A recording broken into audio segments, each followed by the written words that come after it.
For those of you who've been living under a rock, China made this massive push to try and get sympathy for TikTok, okay?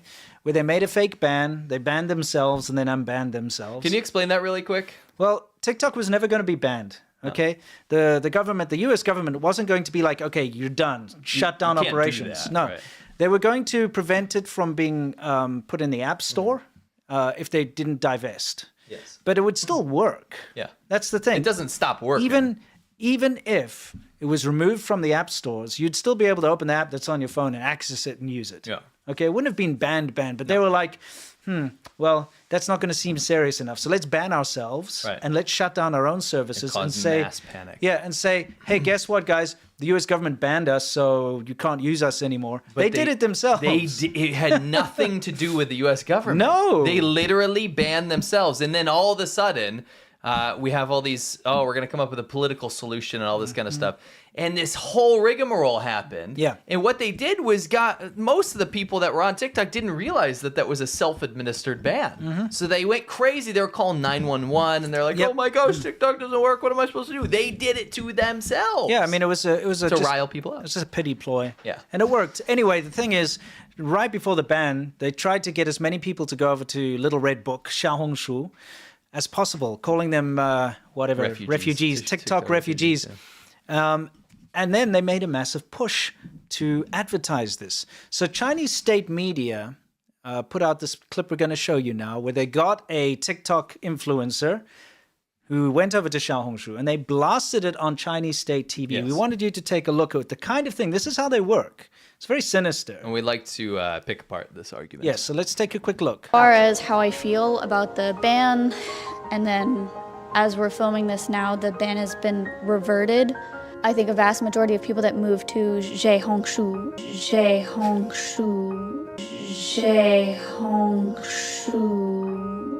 will be moving. I know you don't want me to pause it, guys. I know you want us to just play it out. We will, but the fact that people thought it was organic for hundreds of thousands of American TikTokers who cannot even pronounce the name of the app, don't know how to spell it, suddenly would go to download and use a Chinese app, Xiaohongshu, is absurd. I think it's so hilarious that the Chinese government didn't even teach her how to say Xiaohongshu. And they put her on, look, this is CGTN. It's top state media. And she's saying Zhehongshu. Exactly. And we called this. We said, this is bullshit. Yeah. If you ever see anything like that comes out where like these foreigners are saying Xiaohongshu properly, like Americans saying it properly, it's gonna be AI. Remember that AI song where it's like Xiaohongshu, he says it properly. Yeah, he does. We're like, no, Americans would say like Exile-Hongsha. Yeah, exactly. Or Zhehongshu. Yes. He hung right those up there. shoes. Anyway, let's. I won't interrupt again. Going back to TikTok, but there will be some that stay on Zhehongshu. I'll be staying on Zhehongshu for sure, and it's become Learn a part of my Chinese. daily life. Yes. Yeah, there are a lot of cultural 你不会 shocks. 讲中文吗？ Exactly. 那你为什么玩小红书啊？ Yeah. 为什么？你还没学习中文？ That's right. Don't do it. Anyway, let's continue. Oh, okay. Here's the crux of it. This is why they're doing it. I'm gonna this particular part. This is why this is very infuriating. important. Yes, Okay, we wouldn't have played this unless exactly. this didn't happen. Take a look. A part of my daily life. Yeah, there are a lot of cultural shocks. Realizing how much American media has lied to us has been really shocking. There you go. We're told that there are children in Brace factories. yourself. I'm being told by everyone that there's no children in factories. Oh, really? Yeah, that's what you're being told. So you just believe whatever you're There have been told. allegations of forced This labour. just They happened. themselves have This found is Shein. incidents of child labour, and there are accusations that their staff Pause that are real quick. They found child labor now. Yes. Like last month. Yep. For Shein. Yeah, In these factories in China. of course. This isn't, we're going to show you some older stuff. We'll show you new stuff. What a culture shock to be told something. Yeah. Can you imagine that? It's like, imagine I told you, you know what? You can actually drink, I don't know, trees. Yeah. And you're like, whoa, that's shocking news. But you didn't ask me if it's true or not. You didn't do your own research. No. Dude, did you know that if you're up in a plane, you can actually get out and walk on the clouds? You can. You can do it. You can. And you're like, whoa, what a culture shock. What a culture. That's crazy. I've been told this. Wow. Never mind all of the research, which, by the way, let's hit the facts. Worked. There is an alarming amount of child labor, perhaps even more alarming, way more forced labor than these people realize. Yeah. Unbelievable amounts of studies and statistics, all linked below, by the way, with what goods, where they're made, and how China is complicit in both child labor and forced labor. It is a real, very real problem in China. Yeah, but apparently, like, the American government has been lying to everybody about that. Oh, these stats don't come from the American government, by the way. They come from all over the world, all sorts of different investigations. Yes, I wanted to use an official government website here because this actually has some straight official reviewed stuff. Okay? Yeah. This is from the Department of Labor, a list of goods produced by child labor. Yeah. By the way, this was updated in 2024. This is a new thing. This is not an old thing, okay? Oh, but no, it's okay, because remember, she's being told. There are reports that children, mostly ages 13 to 16, are forced to produce toys in China. The most recent available data from an NGO study indicates that hundreds of children are exploited in this manner. Reports indicate children from Sichuan, Guangxi, and other provinces are sent to work primarily in Guangdong, where we live, to make toys. Some of these children are trafficked or after being recruited through deceptive promises, and others forced... Okay, I'm not even going to finish this. What I will say is, how disturbing is it to make the claim on TV, on public TV, China's state TV, that there is no child labor when it has been demonstrably proven to be the case, even recently? Yeah, of course. That trafficked children are being forced to make products in China. Everybody knows about Chinese sweatshops. Yeah. You can't just say it doesn't exist because people told you it didn't. Yeah. It exists. But that's a culture shock, you see, because now she's being told that there aren't any children in factories. You know? Forced labor in China's Xinjiang region, where they not only forced children, but Muslim, Uyghur minority people to work for free in cotton fields. Yeah. Is that not the most ironic thing, by the way? Yeah. Forcing a minority to work in cotton fields. Been proven, without a doubt, that this has happened now. Yeah. Do you remember when they took Uyghur children, these Muslim children, from their families, from their mother and father, they kidnapped their mother and father to go do forced labor and then put these little kids separated from their families while they were re-educated? Yeah. Can you imagine saying to state TV that this doesn't exist? Yeah. It exists. It exists. It's real, and it's really messed up. Yes. So it's okay, though, because here you've got a TikTok influencer on Chinese state TV saying that people have told her it's not true. Therefore, it's not true. What a culture shock. There are reports that children aged 13 to 15 are forced to produce electronics in China. Based on the most recently available from media sources, government raids, and NGOs, hundreds of cases of forced child labor. Guess what?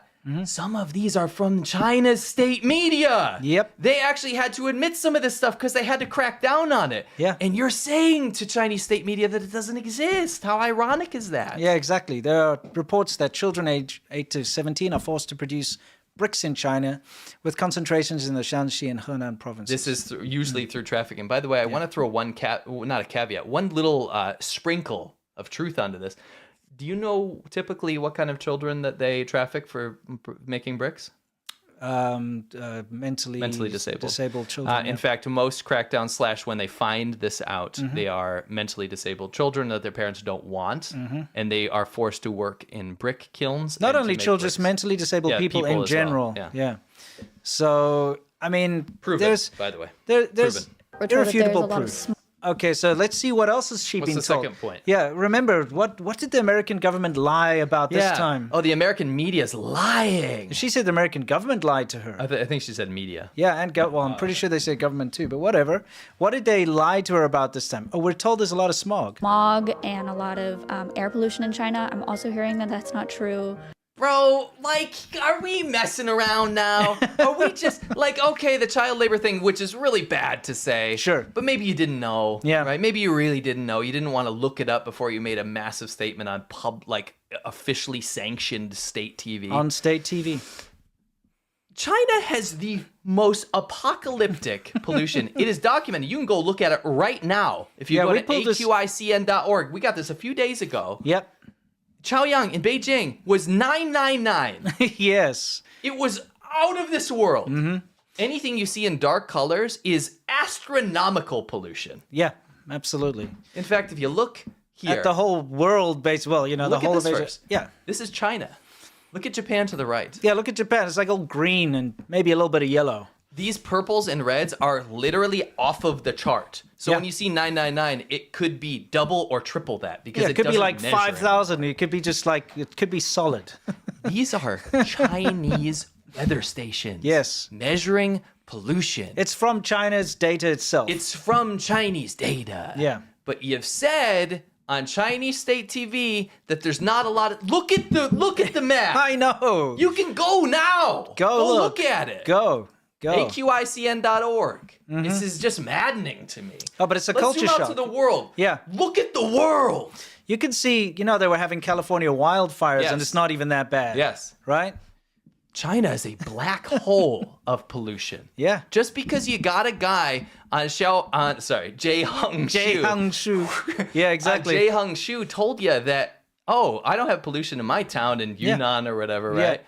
Do you understand how this works? All of this stuff can be demonstrably proven. And what I've seen from these TikTok people, by and large, by the way, of course, there's good voices too. Sure. But by and large, they're going off the first thing they've heard, or they're being told to say it. They're just gullible. It's just crazy. That's why TikTok is so dangerous. Evil though. It's evil because it's not just like, TikTok told me the color red is cool or something, or like Tang Hulu is good. They've said that there's no child labor. Yeah. It makes me incredibly worried because if people like that women are that incapable of having a little bit of critical thought. Yes. If they just, whatever they're told, as long as you say American government bad. Yes. And then they lap it up. Yeah. Imagine how China can control the way they behave during a conflict. China has created ABP. Can you give us an ABP? Yes, I certainly can. America bad. Doesn't matter as long as America's bad. Yeah. Not just the government, America. Yeah, America's bad, then just believe whatever they say. Say that thing you said about the conflict. That's really important. Well, it's true. If she can believe, because she's now heard that there's no child labor, and there's no pollution in China, she's heard that. So now she believes that. Yes. So China could tell her that her local government or whatever is doing something bad and she should fight against it. Yep. Or her government is evil and she needs to subvert it. And this is how she can help China win the war See or how something. this works? It's super easy. When China owns the biggest social media apps and can turn them on like that. Well, I mean, it's pretty simple. They'll be like, okay, it's TikTok. Go take a photo of the military troops that are currently gathering here. Yeah. Because you've got your phone, you've got your app, do it, and, then so we can see where they are. Yes. That type of thing. Very easy. I mean, I can think of a million scenarios where TikTok could be used in a weaponized way. It's so bad. It already is. It's so bad. Yeah. Anyway, so we had to just debunk this because it's absurd. It's too ridiculous. And this was on Chinese state media. Yes. So this is, China actually has put out to its entire population that this is what Americans think. And to America. That was the English-speaking obviously. one, too. This is in Chinese and in English. So look, this is recent, PM 215, to see how bad it is. That's the lowest. Yeah. You saw on that map, right? There's barely anything that low. That's what that looks like on the ground. Yeah. On the right, this is Chongqing. Yeah, Okay. the right is people keep saying, Chongqing. There's a lot of Chongqing propaganda. cloudy They go, city. It's the cloudy city. Yeah, that's why it's the cloudy city. Imagine you wake up in your apartment and let's pan to your view. Yeah, look, who wants to buy an apartment next to freaking smokestacks anyway? It's outlandish, guys. Yeah. This is the reality of China. You saw it on the map. We don't have to big anything up. We also don't have to hear from other people. We can prove it with facts. And the fact that we live there, below. Practically 99.9% of China's 1.4 billion people still live in areas where the annual average particulate pollution exceeds the WHO guideline. If current pollution levels persist, China stands to lose 3.6 billion human lives. So that's like cumulatively. Yeah, cumulatively, right? Yeah, 99.9. 99.9% of people. Yeah, it doesn't matter. You can live in the nicest blue sky area of China. It still has terrible winters where you're stuck for weeks on end. It does. It's the greatest threat, one of the 5 greatest threats to human life in China, taking 2.5 years off the life of the average Chinese Chinese resident. Resident, yeah. Yes. So for her to go and say, I heard pollution's like not bad. 2023 is the first year that China's national average PM 2.5 levels has increased year on year since the beginning of China's war on pollution.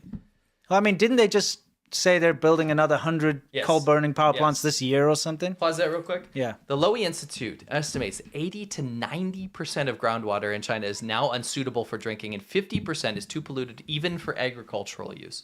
By the way, they're still using that water, and the heavy metals go into the vegetables, and especially in women, there is a disturbing amount of reproductive cancer. Yep. There are young women lined up at these places getting cysts cut out because of the food and water. Yep. Are you telling me that there's no pollution? Because what you're doing when you say that is that you're belittling the experiences of 1.4 billion Chinese people. And I can say 1.4 billion because 99.9% of people are affected by this. That's the worst part of this all, is that it's whitewashing, right? Yeah. You've got this clueless woman going on TikTok and on Chinese state media and Jie Hangshu basically saying, oh, I heard there's no pollution in China now. Like, our government's been lying. The people that are living there that have to deal with this pollution, you're doing them such a massive disservice. You mean the people that weren't cherry-picked to go on Jie Hangshu to talk to Americans? Yeah, it's unfair. Upper-class people? It's unfair for those people because now you're deflecting away from the problems, so the problems don't get solved because they don't get talked about anymore. Yes. I'm calling it Jie Hangshu from now on. Jie Hangshu? Yeah, Jie Hangshu. No one will be able to find it. It's true. It's true. You'd think if they would brief you on what to say. Yeah, you would think so. Guess not. I guess not. I guess you get bothered to learn the only word. Cancer villages are villages in China with high cancer rates that are believed to be the cause by industrial pollution. We went to many places in China affected by this. A town where everyone was getting cancer, losing hair, children, babies getting cancer from the groundwater. Exactly. In Yunnan. Yeah. China's youngest lung cancer patient is just 8 years old, and pollution is to blame. Horrific. An 8-year-old child with lung cancer. It's not normal, guys. No, it's not. It's not normal. I remember you. Oh, man. Dang it. No. Okay. I mean, he's washing pork with dish soap. His desk sucks, dude. His desk really sucks. Everything sucks. Everything sucks, dude. Yeah. I like how his background is like antithesis of his life. Running out of... Who sleeps like that? Dude, he died. Is he Dracula? He's about to rise from the grave. Looking for a city. Looking for a city. Looking for a city. For a city.